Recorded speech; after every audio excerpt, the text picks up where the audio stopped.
feel so fragile, alive and shattered. Today's a day of a shame. So I drew someone who'd fly. For the moment I could touch the sky, lifted from these feelings I could fly. When the comes out to drag me down, I reach for my pencil and turn it around.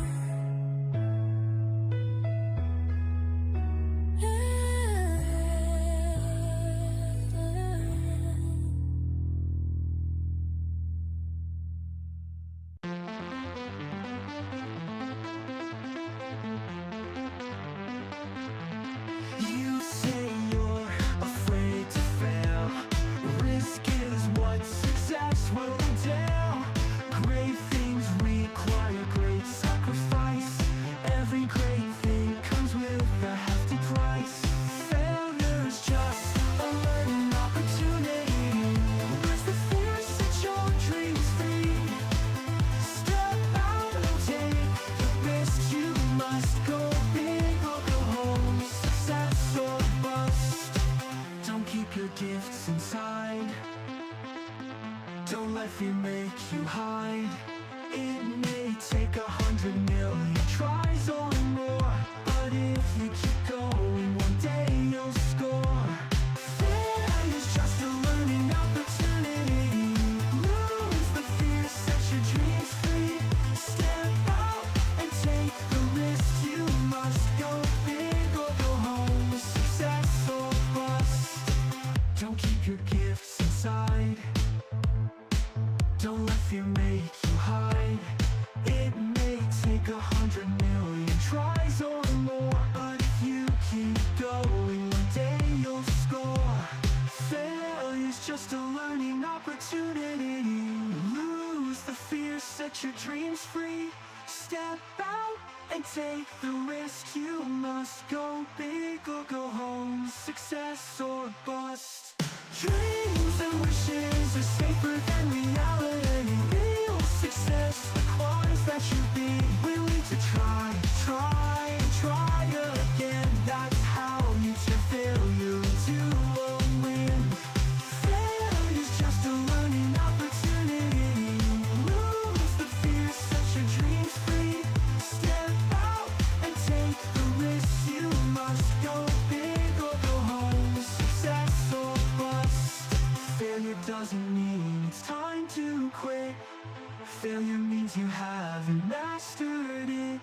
Whatever it is you're trying to do, don't let failure take it from you. Figure out where you went wrong.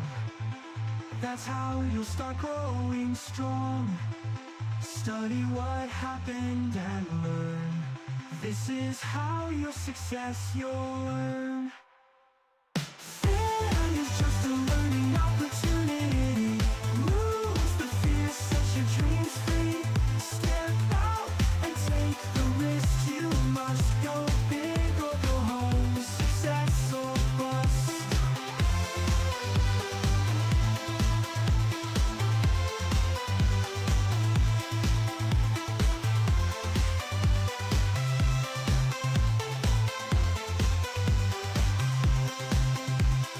Failure's just a learning opportunity. Lose the fear, set your dreams free. Step out and take the risk. You must go big or go home. Success or bust.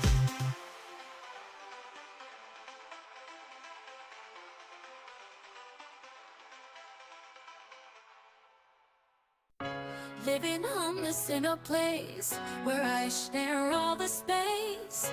I'm grateful for what I've got, but it challenges me a lot. Like finding a place to meet clients so I can get off the street. I've got no money in the bank, can't even put gas in the tank. Walking everywhere in the heat leaves me sweaty, not sweet. I'm striving to do better, it's true, but I don't always know what to do. I got all this value in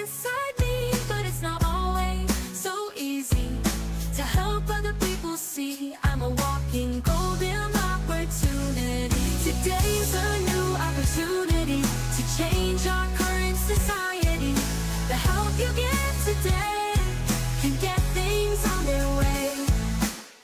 I don't want a handout, that's not what I'm about.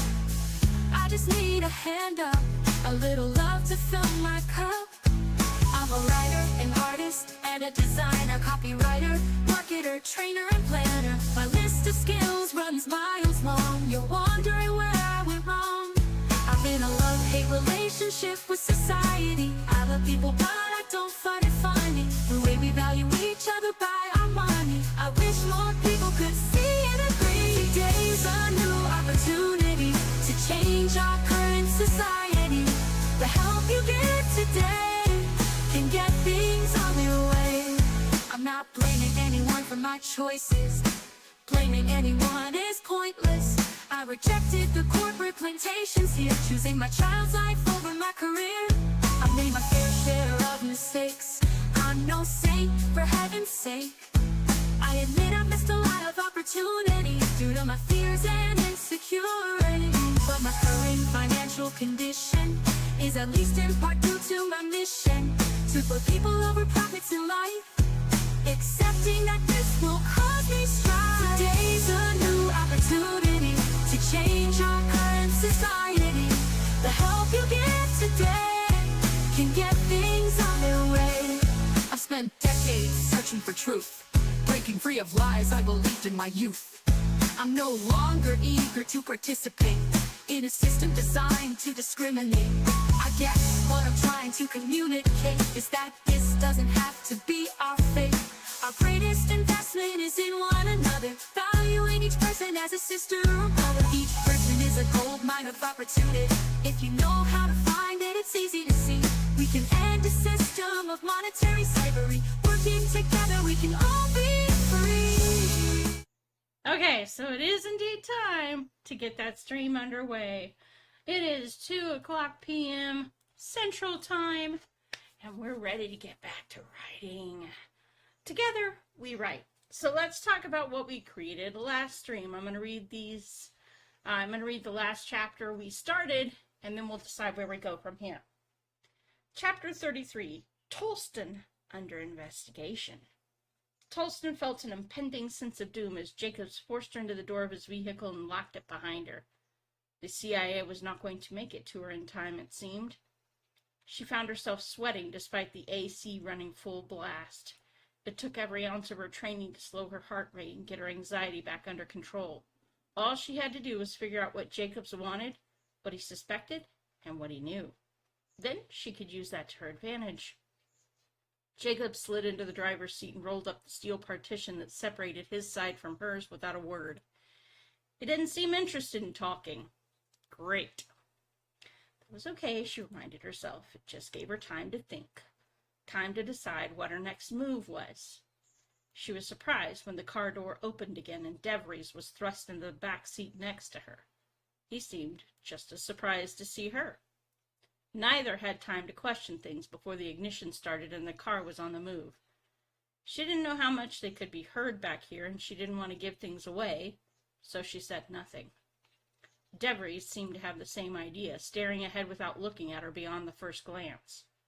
Her mind turned with questions. Were the military intelligence working with the Russians? If so, how much did they know? How much of the CIA's plans, and her employers, had been exposed? Her mind raced with the possibilities, and she could feel the sweat at the base of her hairline starting up again. She hated how out of control things felt right then. A quick glance at DeVries told her he, too, was feeling the pressure.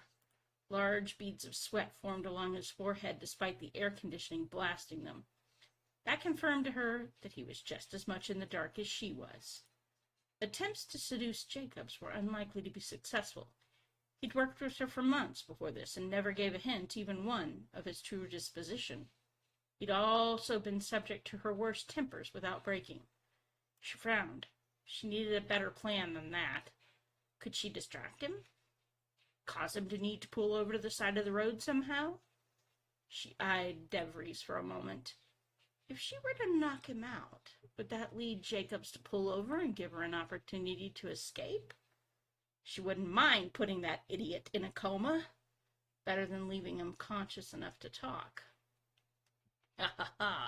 And that's where we left off, folks. So, let's make a decision. Where do we go from here? I'm going to put the poll up and you guys get to vote. Does Holston knock out DeVries or something else?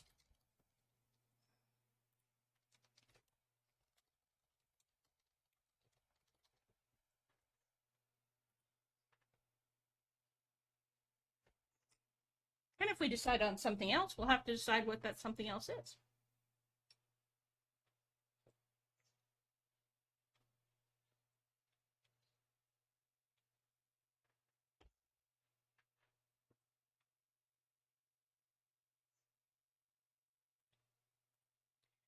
We've got 2 votes for something else happens.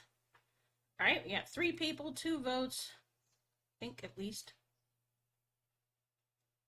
So Linda, Calby, nope. Got Cheryl, and if you're still here with us, Amaya. Or Amy. Let's see if we can get one more vote.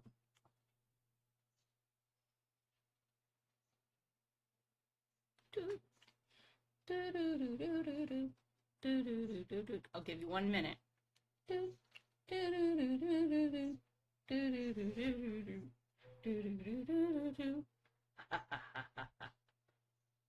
Oh, now that's a creative idea. I kind of like that, Cal.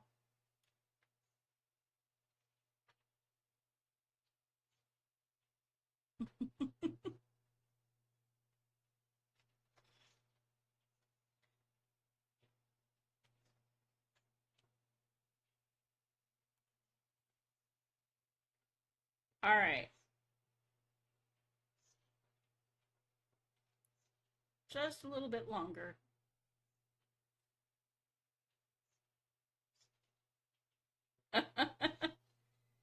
Well, there's only one problem with that. There's a metal partition between her and the driver, and he's already told her he doesn't care about her bathroom break needs. He's more than happy to let her go behind a bush if it comes down to it. He's not very empathetic to her cause, we'll put it that way. And rightly so. She's not exactly an empathy-inspiring character. But it's a good idea, Mom. By the way, Cheryl Spooner, for those who don't know, happens to be my mother. So there you go. The gig is up, Mom. All right.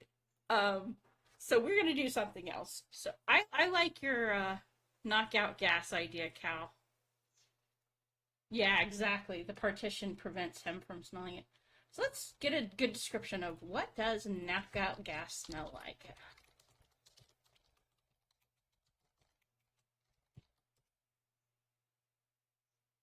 It's got a distinct, chemically sweet, slightly rubbery odor. Sometimes compared to a heavy syrup.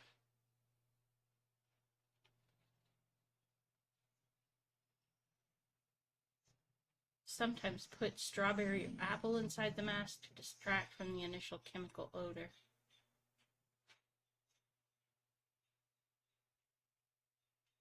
Huh. Kind of like permanent marker. Interesting.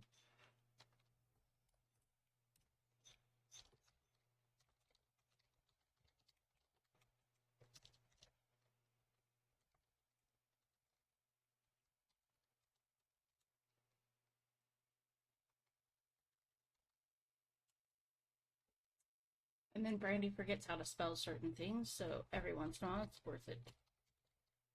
There we go.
right. So we've knocked them out. That's good. Now, let's see.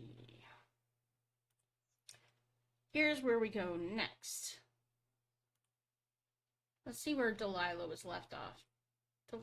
Chapter 29, she was talking about hating to hurt Seymour.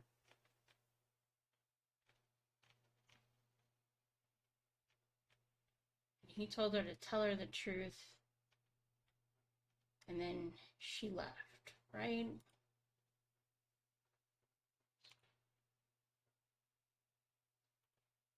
She still hasn't told him that she made her decision to save herself $2.5 million. But that decision hinges on DeVries. She doesn't know that. All right, so let's see what's going on. Do we want to follow? Who do we want to follow next? All right, we'll give you the options.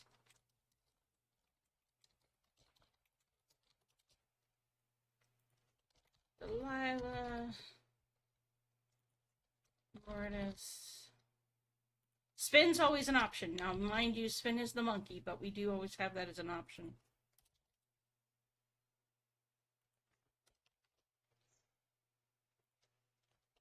Hawkeye. There we go. There's our 4 options.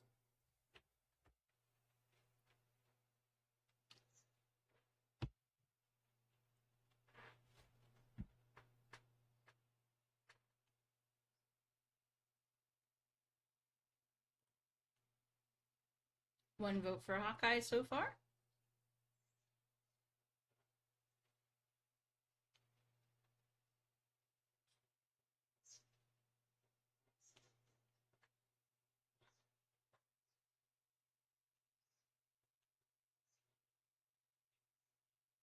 Oh, okay, Mom. You don't have to vote.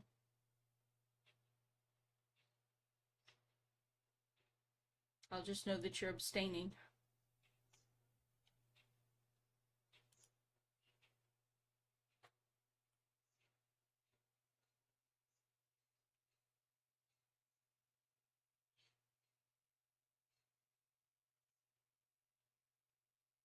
There's no real wrong answer, though. I mean, if you do want to toss a vote in, since you don't know the characters, it's a good way to figure out who they are. Got 50 for Delilah, 50 for Hawkeye. Got to get into the kidnapped victim's head as these events spin out.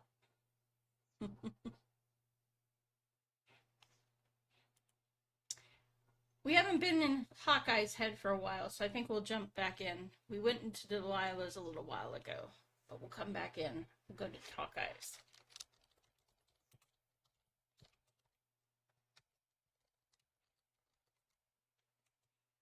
Hey, Jeff! Good to see you! No worry.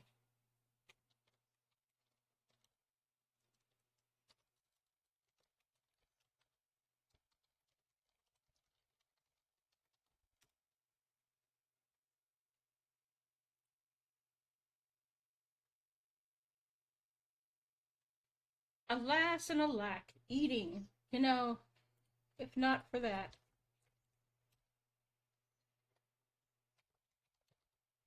Oh, and I need to enlarge the font so you guys can actually see what I'm writing.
I couldn't believe his ears.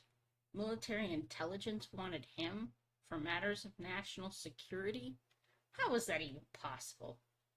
They just stripped him of his rank, his benefits, and tossed him aside like a discarded wrapper, all for reporting the truth. Now they wanted him to serve them once again? The money sounded good. The mission sounded noble. But that was the trick they'd used to lure him in the first time. Was he really going to forget everything he'd been through to serve them again?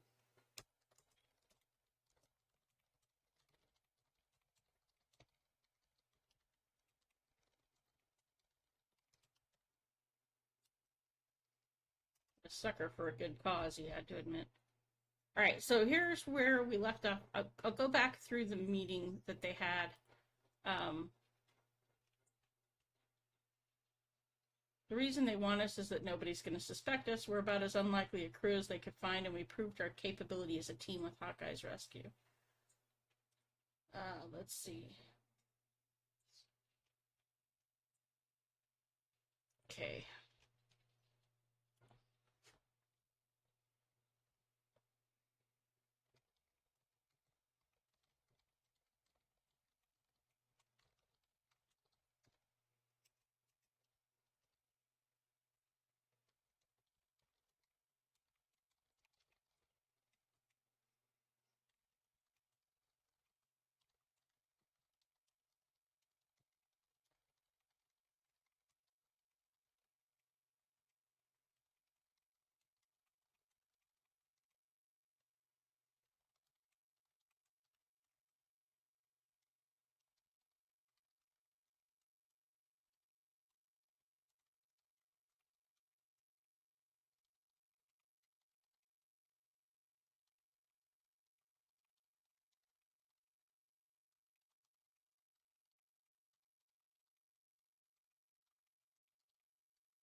Yeah, that's a good one.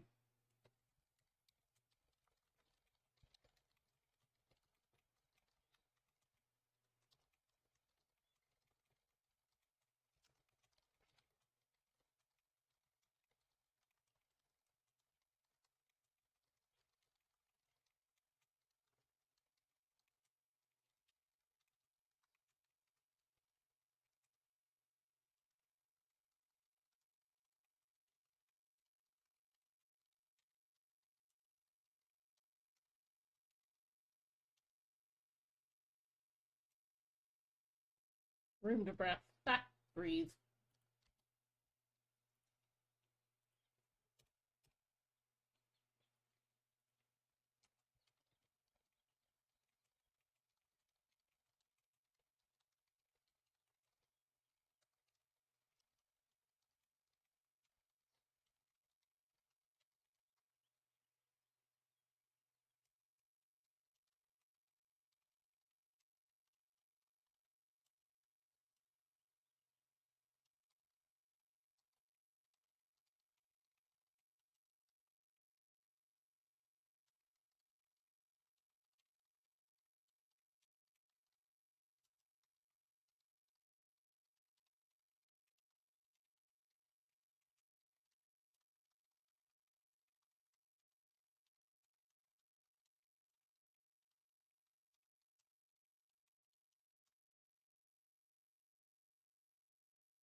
Mom, that's a good idea. And that may be exactly what Mike responds.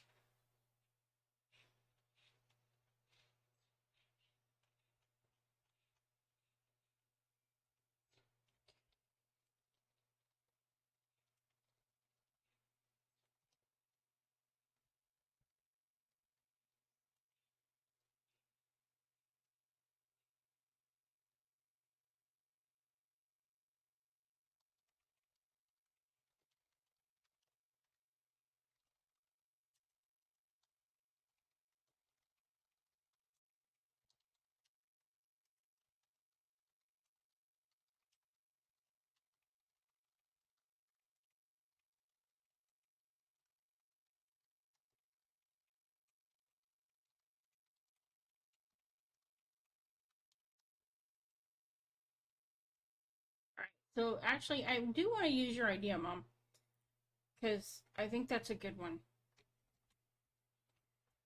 And it actually creates a natural conflict that we'll need to resolve.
Yeah, exactly.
Yeah, well, that's true.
Like just lemony fresh.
Okay, I like that idea.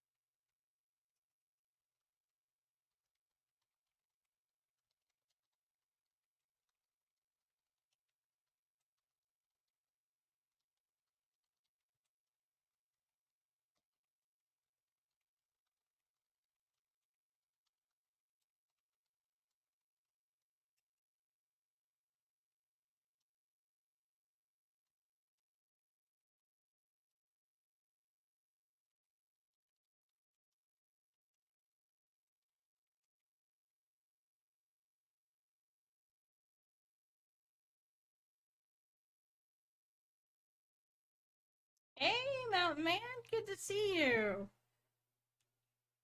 Welcome to the party.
Yes, actually, that's why the recording, Mom.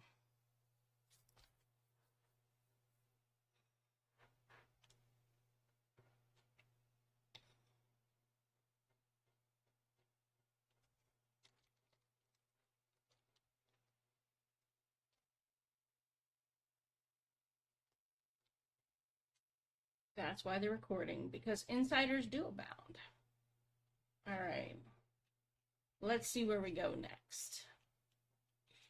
Somebody had voted earlier that we deal with Delilah again. Right? Yes, Delilah. Let's see. Because the last we heard, Delilah was calling Seymour. So, what are we going to do with Delilah?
Yes, we are writing a novel, Mountain Man. We are doing it together.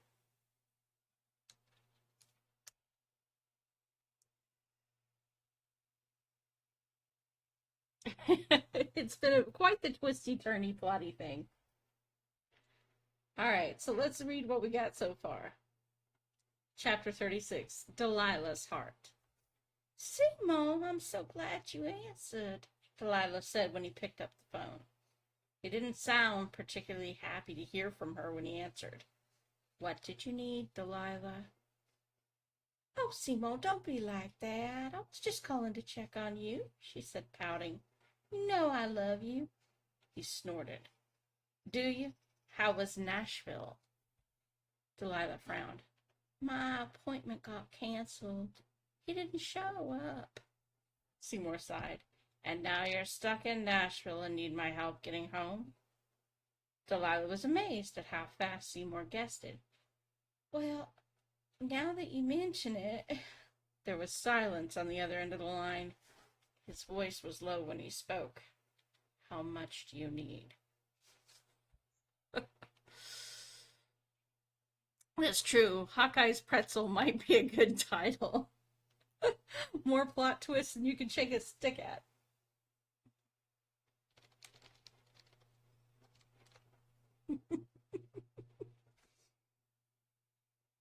All right, so how much does she need, ladies and gentlemen? Toss out a number, however outrageous it may seem. Remember, Delilah is in it for the money. 1 for the money is 2 for the show, 3 to get ready, and wherever she goes.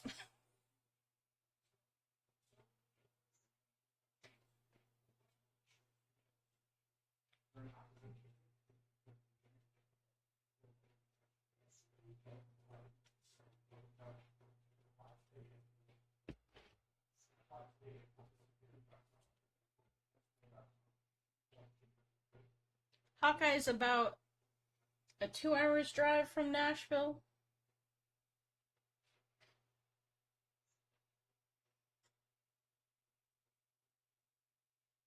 Mammoth Caves was about an hour and a half away from him. A measly $5,000, yes. Why, thank you, Mountain Man, that's my effort.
She hesitated.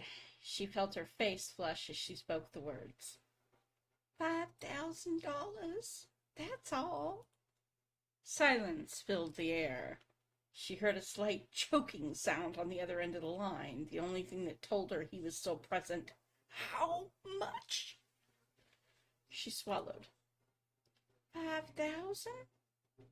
For what? Buying a condo? Seymour demanded. Well, no. Okay, so what do we need that 5,000 for? What's she gonna tell him? I rang up some bills for... Oh, yes.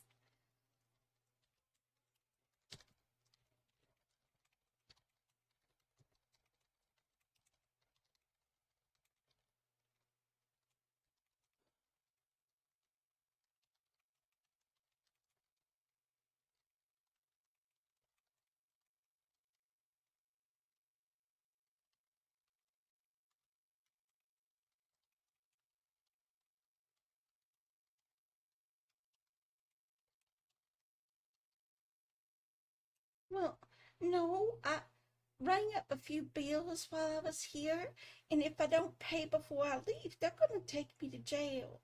Please, Seymour, I really do need the help, she pleaded.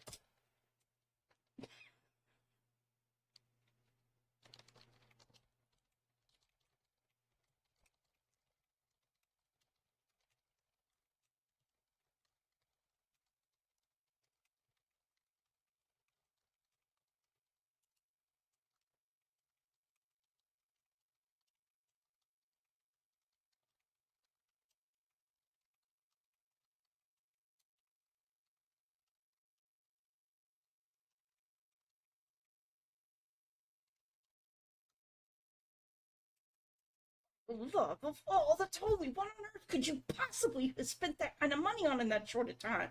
Good grief, woman, it's only been 3 weeks, he said.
Needed some clothes, for the audition. And then I had to stay somewhere, so I got this nice hotel so they wouldn't think I was poor. And then all the Ubers, and you wouldn't believe how much it cost. It all added up so fast. Oh, there is everyone.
Oh, that's good.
But a medium rare ribeye wins every time. Well, Jeff, I can't argue with that. Fist talk and possibly a permanent dump in the local river. Yeah, no kidding, right?